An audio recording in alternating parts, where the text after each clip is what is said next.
En el 2023 rompimos un récord científico por haber invalidado tantas investigaciones por fraude y según el BBC, la cantidad de retracciones ha aumentado de 30 a 400 en el último tiempo, lo cual no es poca cosa porque que una investigación sea retractada es considerado por muchos como uno de los peores castigos para un especialista. Y el problema no es solo que un artículo se desmienta, sino que ataca a todos los otros artículos que lo citaron pensando que era verdad. Y esto por no mencionar el daño que se le hace a la sociedad, porque algunos experimentos se hicieron tan populares que se volvieron parte de la cultura general, como algo que todos saben como una verdad, cuando en verdad los científicos jamás lo usarían en un contexto serio. Así que en este video te daré 5 experimentos que ya fueron desmentidos y que tú probablemente sigues creyendo.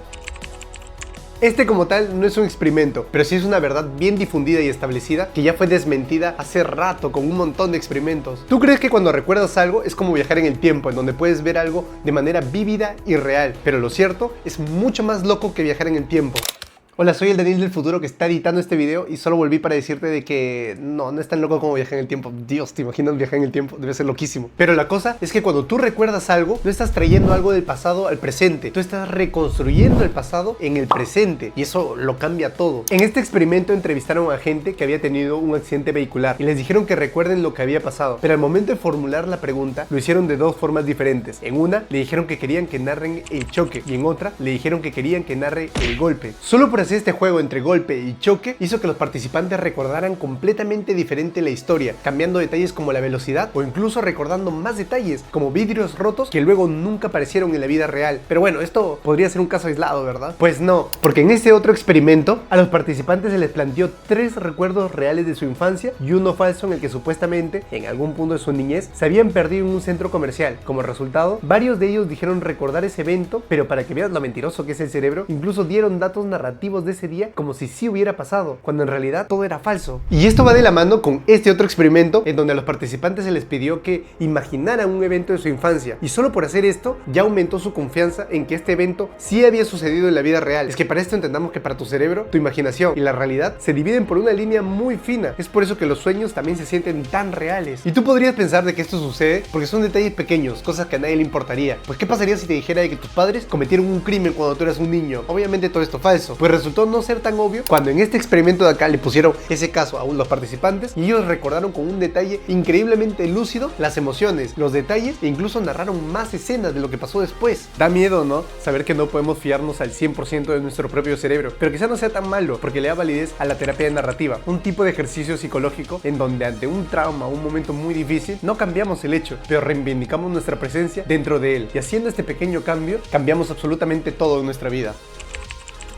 El efecto Pigmalión, o como luego muchos gurús lo llamaron, la profecía autocumplida, habla sobre cómo, cuando alguien pone muchas expectativas sobre alguien, influye directamente sobre su desempeño hasta llegar a alcanzar la expectativa misma. En el experimento lo que hicieron fue tomar a un grupo de estudiantes al azar y le dijeron a los profesores que ellos eran los más inteligentes de la escuela. Con el tiempo, los alumnos empezaron a aumentar su rendimiento hasta incluso superar al resto del colegio. Con esto concluimos de que cuando alguien pone más expectativas sobre ti, de manera inconsciente, te da más oportunidades para que tú puedas alcanzar tu máximo potencial. O al menos ese sería el caso de no ser porque este experimento fue realizado en 1968, un año en donde no había mucha rigurosidad científica. Entonces más adelante otros científicos intentaron replicar los resultados de este experimento y no se pudo. Es ahí cuando salieron no 1 ni 2 pero hasta 3 metaanálisis y bueno, seguramente mucho más, quiero decir, eso son los que yo conozco, para revisar todos los errores que había tenido este experimento. Lo primero es que no se midieron los resultados reales del experimento. Se dice que los alumnos se volvieron más inteligentes, pero ¿qué tanto más inteligentes? Eso no dice el experimento porque lastimosamente no se hizo ningún test de coeficiente intelectual fiable. Lo segundo es que, como ya te dije, no se pudieron replicar los resultados exactos del experimento. Sin embargo, sí se pudo encontrar algo similar en futuras réplicas, solo que con resultados muchísimo más bajos de lo que se dijo originalmente. Lo curioso acá es que este experimento sí tiene un opuesto, un némesis, que se llama el efecto Golem, en donde las expectativas bajas sí afectan de manera importante a la persona. Entonces llegamos a la conclusión de que desafortunadamente es más fácil perjudicar a alguien que potenciarlo. La conclusión de que cuando esperas más de alguien, entonces tu comportamiento cambia de manera inconsciente, afectando su desempeño también de manera inconsciente, pierde toda validez científica. Y resulta que cuando alguien sí cree en ti, sí te da más oportunidades inconscientemente, pero no siempre pasa, y aun cuando pasa, no es suficiente para cambiar tu resultado. Es que el ser humano es muy complejo y no es suficiente con que alguien crea en ti para cambiar tu desempeño. Hay muchas otras cosas de por medio: tu mentalidad, tus hábitos, tu disciplina, tu talento, tu facilidad para levantarte. Hay un millón de cosas de por medio. Entonces no solo necesitas necesitas de que alguien crea en ti para cambiar. En 1971, Zimbrano tomó un grupo de estudiantes universitarios sanos, sin antecedentes problemáticos, y los dividió al azar en dos roles, guardias y prisioneros. Luego recrearon una prisión en el sótano de la universidad, naciendo así el experimento de la prisión de Stanford. Lo interesante y perturbador es lo que pasó después. Los guardias, que en teoría solo estaban actuando, empezaron a volverse cada vez más autoritarios, abusivos y crueles. Los prisioneros, por su parte, comenzaron a mostrar signos de estrés, ansiedad, sumisión e incluso crisis emocionales. Y todo esto en cuestión de días. El experimento estaba pensado para durar hasta 2 semanas, pero se tuvo que cancelar en los 6 días por el descontrol que estaba teniendo. Con esto se sacaron 3 conclusiones que fueron luego muy difundidas. 1. No solo somos lo que somos, sino que también somos el rol que nos toca jugar. 2. El poder te puede corromper muy rápido. Y 3. El contexto correcto puede empujarte a un comportamiento extremo. ¿Es entonces el humano inherentemente cruel? ¿Acaso solo necesitamos una pizca de poder para corrompernos? La buena noticia es que no. En futuras revisiones se encontró que este experimento no era tan real como se dijo en su momento y fue muy manipulado a conveniencia del amarillismo. Por un lado, los guardias habían sido instruidos por parte de los investigadores para actuar de forma dura. Muchos de los participantes no actuaban espontáneamente, sino que seguían indicaciones, y algunos comportamientos narrados fueron muy exagerados o editados posteriormente. Por otro lado, este estudio de acá, que es mucho más riguroso, encontró que lo que verdaderamente cambia tu comportamiento no es el rol que tengas, sino la aceptación que tú tengas de la causa a la que sigues y el líder que esté presente. A nivel metodológico, este experimento también estuvo muy mal porque simplificó muchos datos al extremo. Entonces, por donde lo veas, este experimento no es para nada fiable, a pesar de que siempre se use para justificar el mal inherente a la humanidad. En el 2006 intentaron replicar de forma más honesta el experimento en el llamado BBC Prison Study. Los resultados revelaron que, por un lado, los guardias no se volvieron corruptos y, por otro lado, los prisioneros terminaron desafiando este mismo sistema, culminando en la jerarquía del sistema planteado, cambiando a un sistema igualitario en donde todos eran tratados de la misma manera. ¿Cuál es la conclusión real de todo esto? Los humanos no somos inherentemente crueles, pero podemos llegar a serlo. El rol que tienes importa, pero importa más el líder al que sigues y la causa con la que empatizas. El entorno en el que estás te puede empujar, pero no te moldea completamente.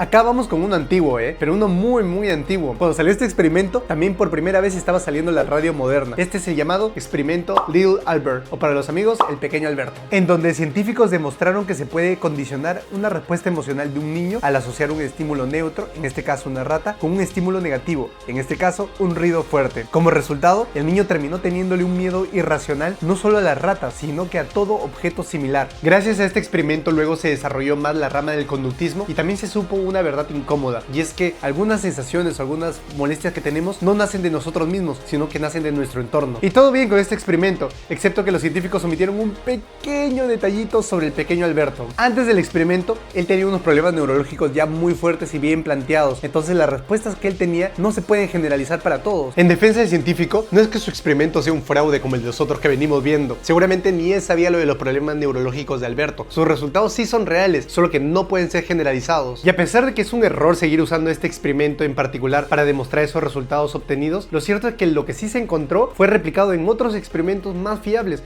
como por ejemplo el experimento de Pavlov, en donde cuando sonaba una campana, un perro tenía hambre. Se condicionó esas dos variables. Con el experimento de la ventana rota empezamos mal desde el inicio, porque este como tal no tiene una fuente original, no tiene un paper científico real, sino que fue un experimento lanzado para una revista. Su paper original más cercano que podemos encontrar es este de acá. El experimento es bastante sencillo e impactante, justo lo que se necesita para una noticia amarillista. Los investigadores dejaron una bicicleta, aunque en el experimento original era un carro, en un barrio limpio, y otra bicicleta en un barrio que tenía un desorden visible. En el barrio limpio nadie hizo nada, pero en el barrio sucio la gente era más propensa a dejar basura o incluso robar. Este experimento yo lo escucho en todos lados, pero ¿qué tanto de verdad tiene? Porque así como suena un poco clasista, ¿no te parece? Lo que sí se encontró al replicar el experimento es que el desorden no causa directamente el crimen, y ambos están más directamente relacionados a la pobreza, desigualdad y falta de unión social. El problema con este experimento es que confunde correlación con causalidad, y para entender esto yo tengo un ejemplo que es muy bueno. ¿Tú sabías, y esta es una data real, que la cantidad de ataque de tiburones está directamente relacionado a la cantidad de helado que se consume? Sé que suena loco, pero piénsalo así. Tú tienes calor, tú te comes un helado, tú vas a la playa, te ataca un tiburón. Es así la relación que existe. Sin embargo, no es que los tiburones te ataquen a ti directamente por comer helado. Lo mismo pasa en este experimento. No es que porque haya desorden quiere decir que ya va a haber robos. Y con todo esto queda la pregunta, ¿de verdad está tan mal la ciencia? Pues yo tengo una perspectiva un poco más optimista. No creo que la ciencia esté mal, de hecho creo que está en su mejor momento. Piénsalo así, este nivel de fraude siempre ha existido, pero más bien ahora, por lo que tenemos mayor vigilancia, mayor corrección,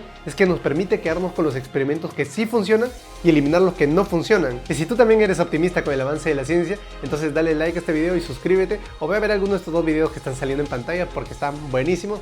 Muchas gracias por apoyar este contenido científico, nos vemos en el próximo video.